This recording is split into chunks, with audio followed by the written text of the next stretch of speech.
kumusta na kayo dyan?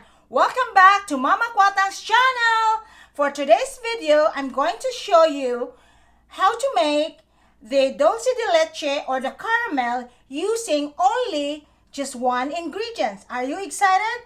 It's just a can of condensed milk. Plus, kasi special tayo sa akin, gagawa din tayo ng no oven, no egg, and no butter cake. So exciting, no?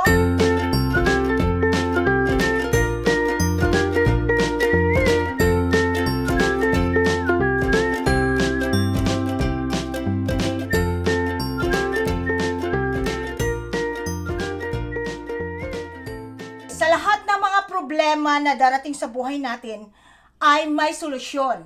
Problema sa pera, problema sa pag-ibig, problema sa relasyon. Lahat ito ay may mga solusyon. Kahit sa pagluluto, guys, kahit walang no oven, hindi problema yun, mga besh. Kung walang itlog or naubusan ng itlog, it's okay lang, friend.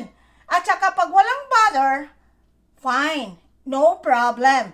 Kaya ito na, mag-i-start na tayo sa ating mga solusyon sa pagluluto. Sa mga ingredients natin ay kakailanganin natin ang condensed milk, half cup of condensed milk, and then evaporated milk, and then baking soda, baking powder, and then oil, and then sugar, and then flour.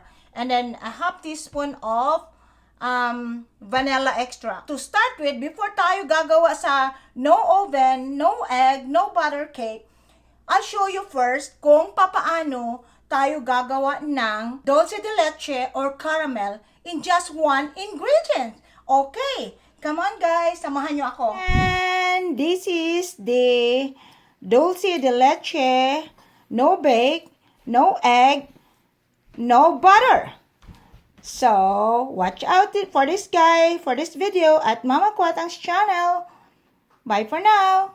Ito guys, una, maghanda ng kaldero.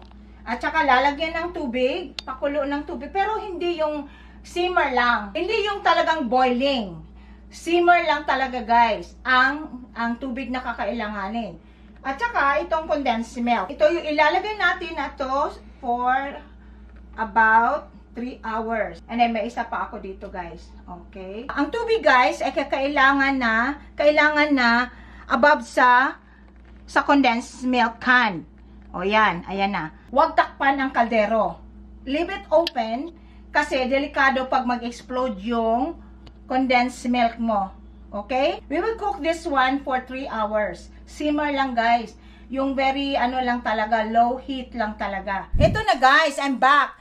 Kasi habang hinihintay natin yung condensed milk for 3 hours na isimmer yon at saka iluluto na para tayo makagawa ng dulce de leche or the caramel sauce. Okay? Pero after that, yun ang gagawin natin to parang icing. Habang hinihintay natin for 3 hours, ay gagawa muna tayo ng no oven, no egg, no butter cake. So let's start. Una, ilagay natin itong harina natin. All-purpose flour ang ginamit ko, guys. Guys, sa lahat na problema, may solusyon. Pati na sa pagluluto, may solusyon na. Kaya, huwag nang ma-discourage. Next is the baking powder. And then, the baking soda. Yan. Okay, ihalo lang ang lahat na dry ingredients. And then, next ay itong milk natin, evaporated milk. Kaya don't worry guys, kahit walang oven or walang itlog or naubusan ng itlog at saka walang butter, hindi na problema. Okay lang yan mga friend. Okay lang yan mga besh. May tips din ako sa inyo guys, pag magbe-bake kayo or magluluto, kailangan i-enjoy nyo lang ang ginagawa ninyo. At saka, smile lang. Maging happy. Kaya kahit sa pag-mix-mix, naka-smile. Okay, okay ba? Okay ba? Habang nag-mix ay naka-smile. Okay ba? And then, the next is the oil. Oh, smile lang. Enjoy lang ang mga ginagawa para maging masarap ang niluluto. Okay? Okay ba yon? So, kahit walang mixer, hindi pwedeng wala na. So, for now, guys, wala nang excuse. Lahat ay may solusyon.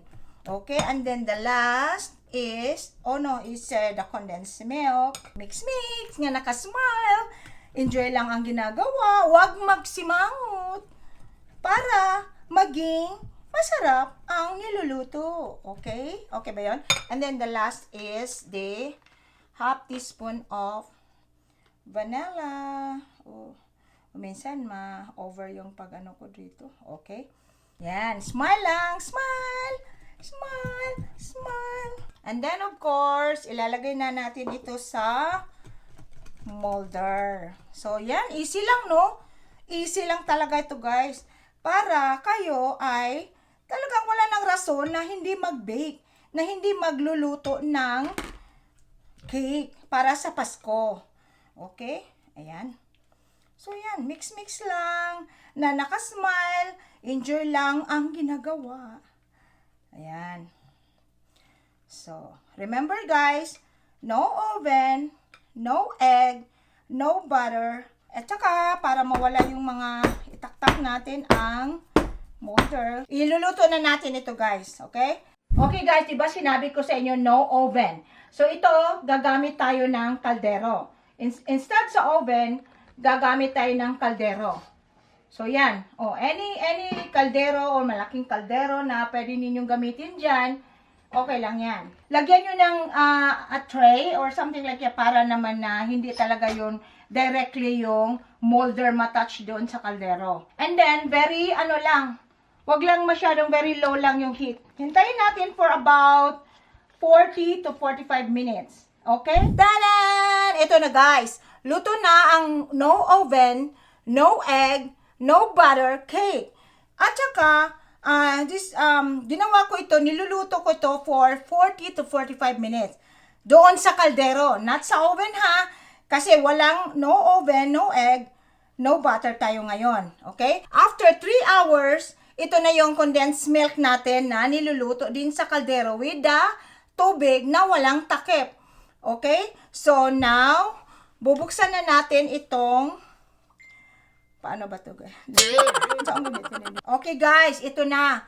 Binuksan ko na itong condensed milk natin na sinimmer natin for 3 hours. Ready na ba kayo guys? Na tingnan yung condensed milk. Tadan! Ito na yung dulce de leche caramel in just one ingredient sa condensed milk. Niluluto lang for 3 hours. Okay? Guys, as you can see, brown na siya. Perfect for the dulce de leche toppings for any cake or pwede din gawin nating palaman sa ating mga pandesal. Yan, okay? So, ayan lang. Ito yung gagamitin ko for toppings natin sa ating cake. Yan. So, dali lang, no? So, kaya guys, huwag niyong sabihin na, hindi ako pwedeng magawa ng dessert sa Pasko kasi wala akong oven or wala akong itlog. Naubusan ako ng itlog o walang butter. Kaya, no reason na hindi gagawin ang masarap na dessert para sa Pasko. Anong sinabi ko sa inyo kanina? Dapat nakasmile. Okay. Smile. Smile lang. Hindi makasimangot. Ito na guys. Fully covered na ang cake natin.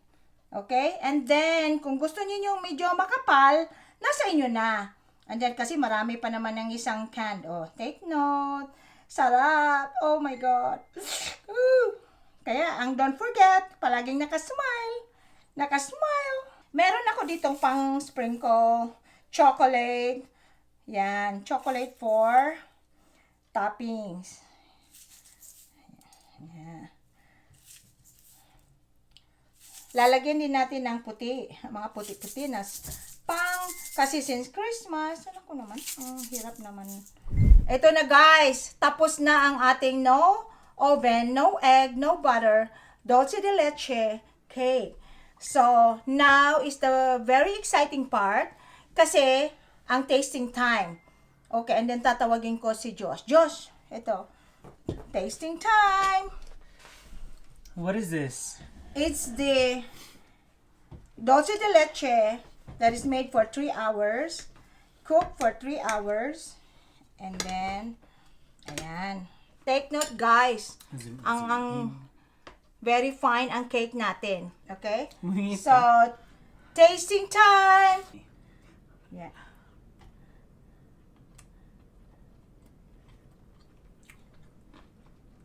Oh. Good. Oh, ano? Lami. Lami? Mm. Oh, lami. Thank you, Josh. Okay. Lami daw, guys. Masarap daw.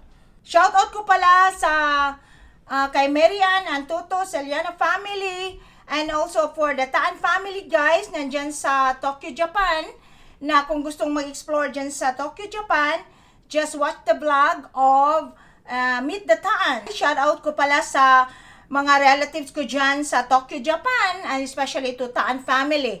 And guys, let us all come together in the power prayer for, let's pray for Philippines. Especially sa mga affected areas ngayon sa areas hit by the bagyong Tisoy. Please let us all pray for Philippines. That's it for this video, guys. So don't forget to like, share, comment below, and subscribe at Mama Kwatang's channel. Bye for now. God bless you all.